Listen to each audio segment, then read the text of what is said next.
Clarisse Nikoïski, bonjour. Bonjour. Vous êtes la biographe de Chaim Soutine. Votre biographie intitulée La profanation vient d'être publiée aux éditions Jean-Claude Lattès à l'occasion du centenaire de la naissance de Chaim Soutine. Nous avons quitté hier Chaim Soutine au moment de son arrivée à Paris et nous avons décrit la vie extrêmement misérable qu'il mène dans la capitale. Ses tableaux sont peu connus, peu considérés par le milieu artistique et du jour au lendemain, Soutine va devenir célèbre grâce au milliardaire Barnes qui le découvre à la galerie Zborowski. Oui. En fait, certains de ses amis artistes ont reconnu son génie. Mais effectivement, il n'a pas d'argent, il est très pauvre, et Zborowski a entassé ses toiles au fond de sa galerie parce que Modigliani, comme je l'ai dit, a beaucoup insisté pour qu'il le prenne, mais Zborowski n'y croit pas. Il dit que ce sont des croûtes immondes. Et un beau jour. Soutine, avec deux de ses amis, est en balade au boulevard Montparnasse et il attend de voir passer un ami qu'il pourrait taper. C'est le mot des contemporains et des témoins de cette aventure. Et voilà que Barnes, qui est un Américain, héritier d'une fortune, il a tout simplement, son père a fait fortune avec un produit pharmaceutique qui a été beaucoup utilisé pendant la guerre de 14. Et il s'ennuie en Amérique, c'est le grand moment de la prohibition, du puritanisme. Bon, il arrive à Paris et il fait les galeries. Il entre chez Zborowski, qui essaye de lui placer X, Y, Z. Il écarte tout ça, il trouve pas ça très, très enthousiasmant. Sur quoi il se trompe, parce que de toute façon, Zborowski n'a que les grands noms d'aujourd'hui. Et puis, soudain, il voit une toile dans un coin, couverte de poussière. Il dit, mais ça, c'est bien, qu'est-ce que c'est? Zborowski lui dit, c'est croûte, là, mais c'est un certain Soutine. Et il dit, ça, c'est génial, et c'est ce que je veux. Je veux voir tout ce que vous avez de ce peintre. Et Zborowski, qui ne fait aucun effort pour le vendre, jusqu'à présent, lui montre toutes les toiles qu'il a, et Barnes s'enthousiasme, et il en achète une grande quantité d'un seul coup. À ce moment-là, Zborowski envoie vite chercher Soutine qu'on ne trouve nulle part. Alors on le cherche dans les bistrots, on le trouve au boulevard Montparnasse où on l'a laissé, tandis qu'il est sur un banc avec deux de ses amis, non Kikoïne, je crois, attendant de taper un copain qui passerait. Et on l'amène à Barnes. Et c'est à ce moment-là, la grande découverte réciproque. Barnes part avec une quantité de toiles de Soutine qui se trouve du jour au lendemain lancée. Alors tout va changer pour lui, évidemment. Alors il est lancé du point de vue artistique, mais il va aussi devenir une star du quartier de Montparnasse. On s'intéresse à ce qu'il lit, ce qu'il pense. Exactement, on s'intéresse à ce qu'il lit. Il lit beaucoup d'auteurs russes, il lit Michelet, il adore Balzac. On sait qu'il aime la musique, on sait qu'il aime beaucoup Rimsky-Korsakov. Bach aussi. Bach, oui. On s'intéresse même à sa vie sentimentale, à sa relation avec une vieille actrice du Français qui pose pour lui et à qui il demande de l'aider à améliorer son français parce que une de ses obsessions, parmi d'autres, c'est de perdre son accent yiddish. Il va d'ailleurs prendre des cours de diction pour perdre cet accent. Il prend énormément de cours, il veut apprendre une quantité de choses. C'est là qu'il est absolument bouleversant ce génie finalement est quelqu'un d'extrêmement naïf. C'est-à-dire qu'il va apprendre à danser le tango, il va apprendre le beau français. Alors et selon lui, il y a deux personnes qui lui auront appris le français élégant. C'est sa vieille actrice, dont il a fait d'ailleurs un portrait, et Élie Faure. Ensuite, il va s'habiller somptueusement. Il va avoir des costumes de chez le bon faiseur, et lui qui n'oubliera jamais qu'il est le fils d'un pauvre petit tailleur, va vraiment s'habiller très élégamment. Mais en même temps, il y a des épisodes tragicomique.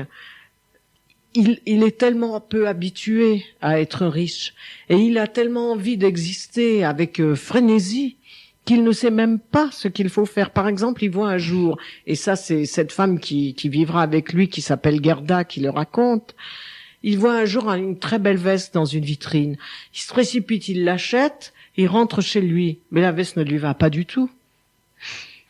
Et puis alors, il a la passion des chapeaux. Il a des superbes chapeaux. Il a des gants magnifiques. Il a une voiture avec chauffeur. C'est le délire. C'est le délire.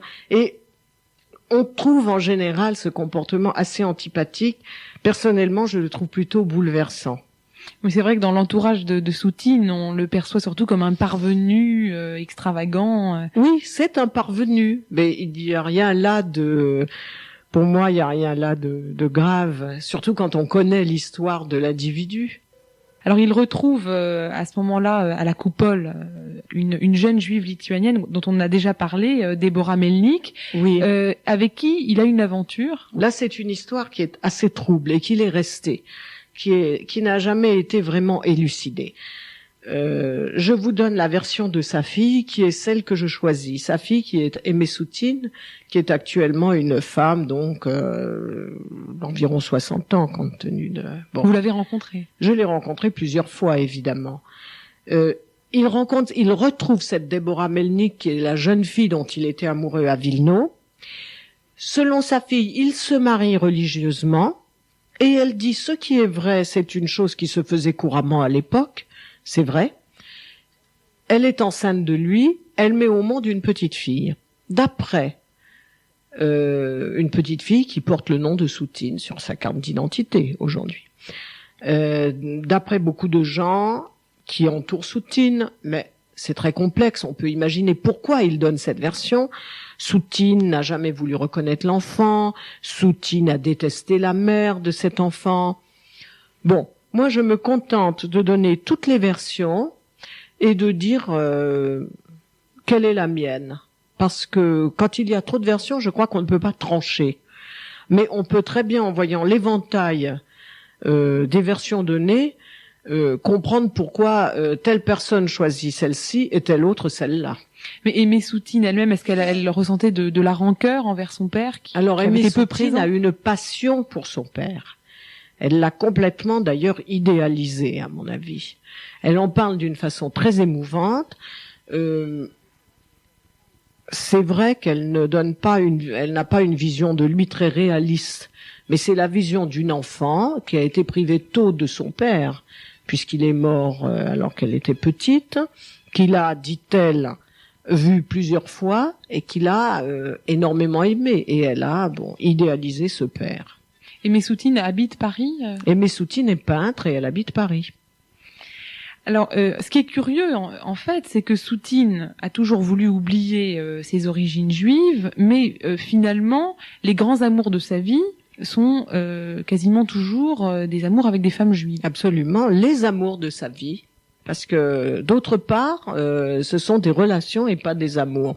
Et en particulier, il y a sa relation avec Gerda Grof, qui est une juive berlinoise, qu'il a rencontrée par hasard avec un groupe d'amis. Ils se sont retrouvés. Et Gerda est devenue sa maîtresse et elle a partagé sa vie jusqu'au début de la guerre. Ça a été une femme vraiment admirable parce qu'elle l'a aidée dans sa maladie. Soutine avait déjà un ulcère à l'estomac qui empirait et qui allait lui être fatal. Et c'est Gerda qui l'a vraiment soigné, qui l'a aidé. Mais il faut dire une chose, et elle le dit dans son journal, elle ne s'est jamais vraiment intéressée à sa peinture. Ça a été une amante et une femme pratique, présente, qui a amélioré le quotidien de Soutine, qui le décrit en train de peindre. Curieusement, c'est peut-être la seule personne autour de Soutine qui ne se soit pas intéressée d'abord à sa peinture, mais qui se soit intéressée à l'homme. Et c'est d'elle qu'on a le plus de renseignements sur la manière dont il pose sa toile, dont il entame un tableau, dont il le laisse ou dont il va jusqu'au bout pour ne pas réfréner son élan. Alors, c'est assez étrange, mais c'est une grande histoire d'amour. Il y a une autre femme qui a décrit la manière dont Soutine peint, c'est Paulette Jourdain, qui était l'un de ses modèles. Oui, Paulette Jourdain a décrit la manière dont Soutine peint également. En fait, elle était l'un de ses modèles. C'est une petite fille qui travaillait avec Zborowski, chez Zborowski. Et elle a très bien connu Soutine, en particulier au moment où il a peint le bœuf écorché, la série des bœufs écorchés. Et elle raconte cet épisode assez drôle où Soutine gardait la viande et il voulait peindre la putréfaction. C'est un des thèmes essentiels chez Soutine, la viande et la putréfaction. Et alors il gardait la viande des jours et des jours, si bien que ça sentait très mauvais et que les voisins se plaignaient. Et un beau jour, les gens de l'hygiène ont débarqué chez Soutine et ont voulu lui prendre son quartier de bœuf. Alors ça a été son désespoir parce que le tableau était en train d'être peint. Paulette Jourdain est intervenue, elle a négocié, et alors l'homme de la santé publique, comme elle l'appelle, s'est apitoyé, et puis il lui a expliqué comment il fallait, avec une seringue, piquer la viande pour la conserver. C'est-à-dire pour d'une part avoir la putréfaction, mais d'autre part lui enlever l'odeur. Et alors ainsi, Soutine a gardé son quartier de bœuf et il a pu finir son tableau. La peinture de Soutine est une peinture de profanation, mais la profanation que Soutine a connue sur son propre corps, c'est la faim. Et cette faim, il l'a peinte. Et il l'a peinte en particulier dans une toile qui s'appelle le hareng aux fourchettes, qui est une toile de ses débuts, où on voit sur une assiette 3 harengs, 2 fourchettes et au-dessus un bol. Et quand on regarde bien cette toile, qui est très connue, on s'aperçoit qu'en fait, il n'a pas un squelette. Le bol, c'est le crâne, on a le thorax avec cette espèce de cage thoracique, et puis les fourchettes qui représentent les bras.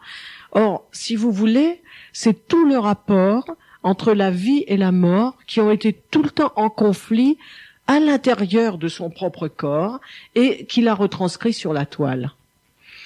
Toute l'œuvre de Soutine est habitée par cette putréfaction, cette pourriture. Oui, en fait, l'œuvre de Soutine, elle est habitée par la putréfaction, mais je crois qu'il vaudrait mieux dire que l'œuvre de Soutine, c'est vraiment une réflexion profonde sur l'histoire de la nature humaine et de l'homme, sur le parcours humain. C'est une réflexion sur la transcendance aussi. La putréfaction, c'est l'histoire de la mort. Mais à côté de la putréfaction, il y a les maternités, il y a toute la série des poissons, toute la série des aliments.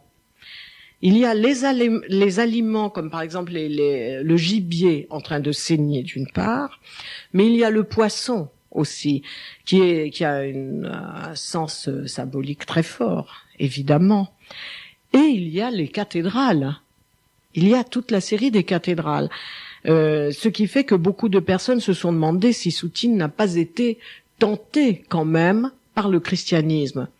Bon, ce que je pense d'abord, c'est que Soutine a beaucoup fréquenté les cathédrales avec Madame Castin. Monsieur et Madame Castin, qui sont de très grands collectionneurs de chartes dont on reparlera parce qu'ils ont énormément compté dans la vie de Soutine. Et que Madame Castin amenait Soutine à la cathédrale. Mais ce qu'il aimait, à la cathédrale de Chartres, et ce qu'il aimait, c'était le spectacle. C'était le sang, c'est les crucifixions, la présence du sang. Et ce qui est aussi très intéressant, c'est que chaque fois que Soutine peint une cathédrale, il la peint de l'extérieur. Il est dehors. Il n'est jamais à l'intérieur, il n'est jamais dans la cathédrale. Donc ça, je trouve que ça a un sens aussi très fort. Nous arrivons à la fin de notre émission. Nous allons quitter Soutine sur cette évocation de la peinture par Soutine des cathédrales. Demain, dernier épisode de notre feuilleton consacré à Chaim Soutine. Nous parlerons de la rencontre de Soutine et de la jeune juive d'origine allemande Gerda, dont nous avons déjà dit un mot, qui a été arrêtée en 1942, était déportée à Gurs.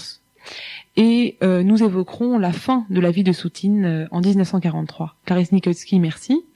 À demain. À demain. Je rappelle que Clarisse Nikolsky est l'auteur d'une biographie sur Chaim Soutine qui vient de paraître aux éditions Jean-Claude Lattès.